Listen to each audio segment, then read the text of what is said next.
El sufrimiento es una parte inherente de la vida, pero no todos lo experimentamos de la misma manera. Los sabios budistas han descubierto técnicas para proteger su serenidad mental frente a las heridas emocionales. A continuación, te comparto 4 prácticas sencillas pero poderosas que utilizan para no dejarse arrastrar por el dolor. Primero, no se aferran a pensamientos ni emociones. Una de las enseñanzas más profundas del budismo es que nada en nuestra mente es permanente. Pensamientos, emociones, estados de ánimo, todo surge, permanece un tiempo y luego se desvanece. Sin embargo, muchos de nosotros cometemos el error de creer que somos lo que pensamos o sentimos, y ahí es donde nace el sufrimiento emocional más profundo. Los sabios budistas tienen una comprensión muy diferente. Para ellos, sentir dolor, enojo, miedo o tristeza no es un problema, es una parte natural de la existencia humana. Lo que realmente causa sufrimiento es aferrarse a esas emociones, identificarse con ellas y resistirse a su flujo natural. Imagina que estás en una playa, observando las olas del mar. Cada ola es una emoción que viene y va. Si intentas detener una ola, te arrastrará. Pero si simplemente la observas, la dejas venir y luego la ves alejarse, puedes mantenerte en calma. Los sabios budistas hacen algo similar con sus emociones. No intentan detenerlas ni se dejan arrastrar por ellas, simplemente las observan con una actitud de aceptación y desapego. Cuando una emoción intensa como la tristeza surge, una persona común podría decir, estoy mal, no puedo con esto, siempre me pasa igual. Su mente se llena de pensamientos que alimentan esa emoción y, sin darse cuenta, se hunde cada vez más. Esa tristeza inicial, que pudo haber sido pasajera, se convierte en un estado de sufrimiento prolongado. Los sabios, en cambio, observan esa emoción como si fueran testigos de algo que está ocurriendo dentro de ellos, pero que no los define. En vez de decir estoy triste, reconocen, hay tristeza en mí. Este pequeño cambio crea un espacio interior. Ya no son la tristeza, son la conciencia que está viendo esa tristeza, y ese espacio es libertad. El budismo enseña que las emociones son como olas en el océano o nubes en el cielo. No puedes detenerlas, pero sí puedes observarlas sin subirte a ellas. Si peleas contra la ola, te arrastra. Si la montas con atención y equilibrio, puedes dejarla pasar. Eso es lo que hacen los sabios. Permiten que la emoción esté ahí, sin resistirse, pero tampoco se sumergen en ella. La ven, la sienten, la dejan pasar. Esto no significa reprimir lo que sienten. Todo lo contrario. Lo sienten con total presencia, sin juicio. Si hay enojo, lo reconocen. Si hay miedo, lo aceptan. No lo interpretan como un fracaso espiritual ni como una señal de debilidad. Solo lo viven con plena conciencia y sin apego. Este desapego no es frialdad, es claridad. No es indiferencia, es sabiduría. Porque cuando te das cuenta de que todo lo que aparece en la mente también desaparece, empiezas a confiar en el flujo natural de la vida emocional, y eso te da paz. Como decía el maestro Thich Nhat Hanh, siente profundamente la emoción, pero no le des las llaves de tu casa, no la dejes quedarse a vivir. En el fondo, los sabios no tienen una vida sin dolor, pero sí han aprendido a no multiplicarlo con la mente, a no convertirlo en sufrimiento innecesario. Y todo comienza con esto, dejar de aferrarse a lo que sienten y observarlo como quien ve una nube pasar por el cielo. Segundo, no toman las cosas como algo personal. Una de las principales causas del dolor emocional en la vida cotidiana es creer que todo gira en torno a nosotros. Cuando alguien nos habla con dureza, nos ignora, nos critica o actúa de una forma que no entendemos, lo primero que pensamos es, ¿qué hice mal? ¿Por qué me trata así? ¿Qué tiene contra mí? Esta tendencia del ego a tomarlo todo como algo personal, según el budismo, es una ilusión que genera mucho sufrimiento. El sabio budista, en cambio, ha aprendido a ver más allá de sí mismo. Comprende que lo que los demás hacen y dicen no es una verdad sobre quién eres, sino un reflejo de lo que vive esa persona por dentro. Alguien que critica, juzga o agreda probablemente esté proyectando su propio dolor, su frustración o sus inseguridades. Y eso no tiene nada que ver contigo. Esa persona simplemente está reaccionando a su propia mente. Esta idea se relaciona con una enseñanza clave del budismo, el origen condicionado de todas las cosas. Nadie actúa desde la nada. Cada palabra y acción tiene causas detrás, su educación, sus traumas, sus creencias, su momento emocional. Si alguien está ya en rabia, es porque esa semilla ya estaba ahí, regada por muchas causas previas. Tú solo fuiste un desencadenante más, pero no eres la raíz de su dolor. Cuando comprendes esto, tu percepción cambia completamente. Dejas de tomarte las cosas como ataques personales y comienzas a verlas como expresiones del sufrimiento del otro. Eso no significa que justifiques todo, pero sí te permite mantener tu paz y actuar con compasión en vez de reaccionar con dolor o venganza. Una enseñanza muy profunda relacionada con esto es la del anatta o la no identidad del yo. El Buda enseñó que no hay un yo sólido e independiente que necesite ser defendido constantemente. Lo que llamamos yo es una construcción mental hecha de pensamientos, emociones, recuerdos y percepciones cambiantes y temporales.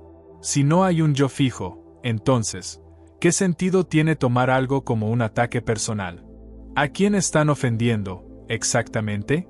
Esta visión es liberadora, te permite soltar la necesidad de defender tu imagen, tu orgullo, tu historia, porque en el fondo sabes que no hay una esencia sólida que proteger y, al no tener nada que defender, ya no hay heridas que duelan.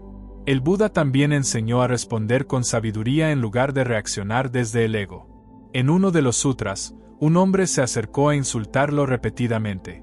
El Buda, con total serenidad, le respondió con una analogía: si alguien te ofrece un regalo, pero tú no lo aceptas, ¿a quién le pertenece ese regalo?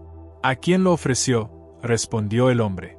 Entonces, yo no acepto tus insultos. Puedes quedártelos. Esta actitud no es orgullo ni superioridad, es paz. Una paz que viene de no permitir que el mundo externo robe tu equilibrio interno. Porque el sabio sabe que si su bienestar depende de cómo lo traten los demás, vivirá como una hoja al viento, movido por cada palabra, cada gesto, cada opinión. Por eso el sabio cultiva una raíz interna de seguridad y calma, construida a través de la meditación, la autocomprensión y la práctica del desapego. Desde esa raíz firme puede ver a los demás con claridad, como seres humanos igual que él, que sufren, que reaccionan, que aún no han despertado del todo. Y desde ahí puede actuar con compasión en lugar de con dolor. En última instancia, dejar de tomar las cosas como algo personal es un acto de liberación. Es soltar el ego que busca aprobación, que teme al rechazo, que quiere ser siempre valorado. Cuando dejas ir esa necesidad, descubres algo más profundo, una libertad interior que ya no depende del mundo externo para estar en paz. Tercero, practican la compasión, también hacia sí mismos. Uno de los pilares más profundos del camino budista es la compasión. Esta no es solo una actitud hacia los demás, sino también, y muy especialmente, una práctica hacia uno mismo. Los sabios del budismo han aprendido que para poder aliviar el sufrimiento ajeno, primero hay que saber abrazar el propio con ternura y comprensión. En nuestra cultura, cuando fallamos, cuando sufrimos o cuando nos sentimos mal, lo más común es que aparezca una voz interna dura y crítica. ¿Cómo pudiste? Nunca haces nada bien. Te lo mereces. Esa voz castiga, humilla y profundiza el dolor. En lugar de sanar, nos hundimos más. El sabio, sin embargo, no se trata como un enemigo. Se trata como trataría a un ser querido herido, con suavidad, con amabilidad, con paciencia. Entiende que sufrir, equivocarse o sentirse vulnerable no es una falla del carácter, sino una parte inseparable de la experiencia humana. Una enseñanza muy clara del budismo dice que el sufrimiento no es opcional, forma parte de la existencia, pero el sufrimiento innecesario sí lo es. Cuando te castigas por sufrir, cuando te juzgas por sentir dolor, estás añadiendo una segunda flecha sobre la primera. El Buda explicaba esto con la metáfora de las dos flechas. Cuando una persona ordinaria es herida por una flecha, reacciona con enojo, miedo y resentimiento. Esa es la segunda flecha. El sabio, al ser herido por la primera flecha, no lanza una segunda sobre sí mismo. La primera flecha es el dolor inevitable de la vida, una pérdida, una decepción, una crisis. La segunda flecha es todo el sufrimiento que añadimos al resistirnos a ese dolor, al culparnos, al decirnos que no deberíamos sentirnos así. El sabio evita esa segunda herida con compasión. Y esto no es solo algo abstracto, es una práctica consciente. Cuando están pasando por momentos difíciles, los sabios budistas no solo se sientan a meditar, también se envuelven en pensamientos compasivos. A menudo utilizan frases de Metta Bhavana, la meditación del amor benevolente. Algunas frases pueden ser, que pueda estar en paz, que pueda aceptar esta dificultad con amabilidad, que pueda ser paciente conmigo mismo. Estas frases no son deseos superficiales, son formas de cultivar una actitud amorosa hacia uno mismo, de recordarse que el valor de una persona no se mide por sus logros ni por su fortaleza, sino por su capacidad de estar presente consigo misma en los momentos difíciles. Todos fallamos, todos sufrimos, todos tenemos días oscuros. Esta comprensión nos saca del aislamiento del ego y nos devuelve al corazón común de la humanidad. En lugar de sentirnos defectuosos por estar tristes, nos reconocemos como parte del flujo natural de la vida. Practicar compasión hacia uno mismo también implica poner límites sanos, descansar, dejar de exigirse perfección y cultivar una voz interior que cuide en lugar de castigar. No es autocompasión narcisista, no es autoindulgencia, es cuidarse con responsabilidad, con ternura y sabiduría. Como dijo el Dalai Lama, si no tienes compasión por ti mismo, ¿cómo puedes tenerla por los demás? En resumen, los sabios saben que no se puede sanar desde el castigo, sino desde la comprensión, y que cada vez que se tratan con amabilidad en medio del dolor, están cultivando una fuerza interior mucho más duradera que cualquier máscara de dureza. Esa fuerza se llama compasión y es la medicina más poderosa que el budismo nos ofrece contra el juicio, la vergüenza y el rencor. Cuarto, aceptan lo que no pueden cambiar. En el corazón de la práctica budista hay una sabiduría poderosa y a la vez profundamente sencilla, la aceptación de lo que es, no como resignación, no como derrota, sino como una forma de liberación consciente del sufrimiento que nace de la resistencia. Los sabios han comprendido que luchar contra la realidad solo multiplica el dolor. Cuando algo no sale como esperabas, cuando alguien se va, cuando llega la enfermedad, cuando la vida no se pliega a tus planes, puedes elegir dos caminos: pelear contra eso y desgastarte, o aceptarlo con serenidad y redirigir tu energía hacia tu interior. El budismo no te invita a ser pasivo, al contrario, te enseña a actuar con claridad. Pero esa claridad solo nace cuando dejas de luchar contra lo que no puedes cambiar y eliges enfocarte en lo único que siempre está en tus manos, tu actitud ante lo que sucede. Esto se relaciona con una enseñanza esencial, el principio de impermanencia. Todo cambia, todo nace, se transforma y desaparece. Resistirse a ese flujo natural de la vida es como querer detener el paso del río con las manos. Te agotas, te frustras, te rompes. Aceptar lo que no puedes cambiar significa abrirte a la vida tal como es, no como querrías que fuera. Es dejar de pedirle al mundo que se acomode a tus deseos y, en cambio, aprender a encontrar paz en medio de lo que está sucediendo, incluso si duele. Una historia budista ilustra bien esta sabiduría. Una mujer desesperada por la muerte de su hijo fue a ver al Buda. Le rogó que le devolviera la vida. El Buda le dijo que trajera una semilla de mostaza de una casa donde nunca nadie hubiera perdido a un ser querido. La mujer recorrió todo el pueblo, pero en cada casa había dolor, pérdida, duelo. Al final comprendió, el sufrimiento no es una excepción, es parte de la existencia. Aceptarlo no fue rendirse, fue el inicio de su despertar. Aceptar no es indiferencia, es comprensión profunda.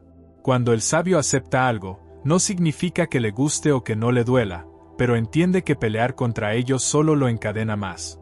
La aceptación lo libera y esa libertad le permite ver con más claridad cuál es su siguiente paso. Los sabios no viven una vida sin dolor, eso sería imposible.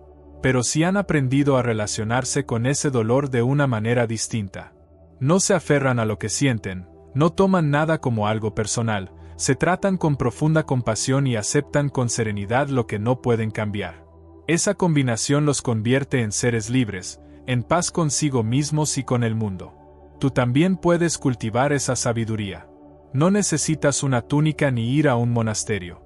Solo necesitas observar tu mente con honestidad, tratarte con ternura y, poco a poco, dejar de alimentar aquello que te aleja de ti mismo. El dolor es parte del camino, pero el sufrimiento innecesario, como enseñó el Buda, sí se puede soltar.